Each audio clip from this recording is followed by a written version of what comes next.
ChatGPT. Qui ne connaît pas ChatGPT?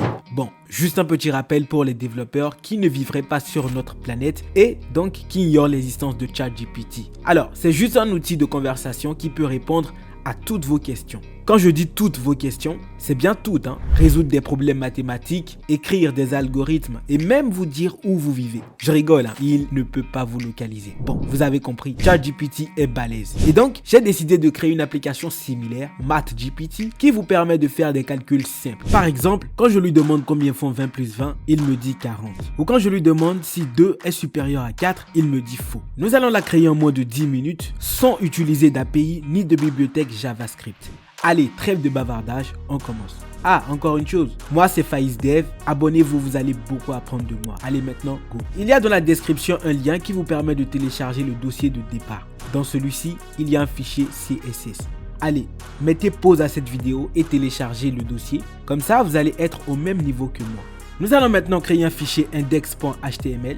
Dans la balise body, nous allons mettre une balise section. Et dans cette balise section, nous allons mettre 3 balises. Une balise test area, une balise bouton et une balise div. N'oubliez pas de relier le fichier CSS à notre page HTML.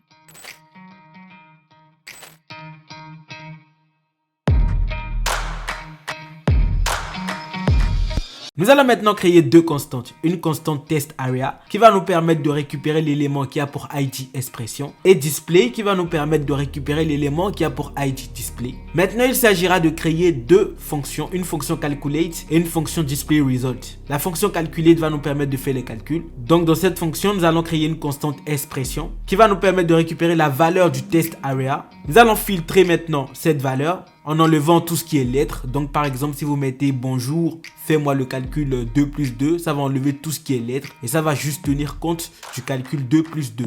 Il faut définir une variable result, donc vous faites let result. Et donc, nous allons faire un try et un catch. Et nous allons générer le résultat. Et dans le try, nous allons mettre result est égal à new function. Voilà, qui va nous permettre d'évaluer une expression. Et ensuite, nous allons faire appel à la fonction display result que nous n'avons pas encore définie. Et à l'intérieur, vous allez mettre MathGPT. Vous voulez savoir ce que donne. Plus filtered input. Plus, et bien, ça donne plus résultat, plus point. Voilà.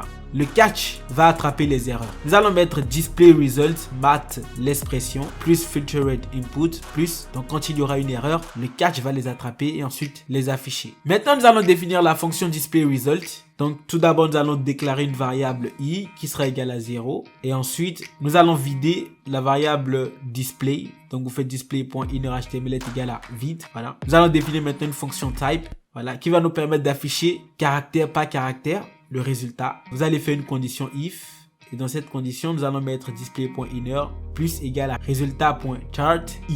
Et nous allons incrémenter cette valeur et à l'intérieur, nous allons mettre un set time type, virgule 50 et vous sortez du if et de la fonction type et vous mettez type avec les parenthèses pour faire appel à cette fonction à la fin. Et n'oubliez pas, pour le moment on n'aura rien parce qu'on n'a pas fait appel à la méthode calculate. Donc on va dans le code HTML et on fait un événement, on clique sur le bouton. Donc quand on va cliquer sur le bouton, on va faire appel à la fonction calculate et tout fonctionne bien. Et bien, c'est la fin de cette vidéo.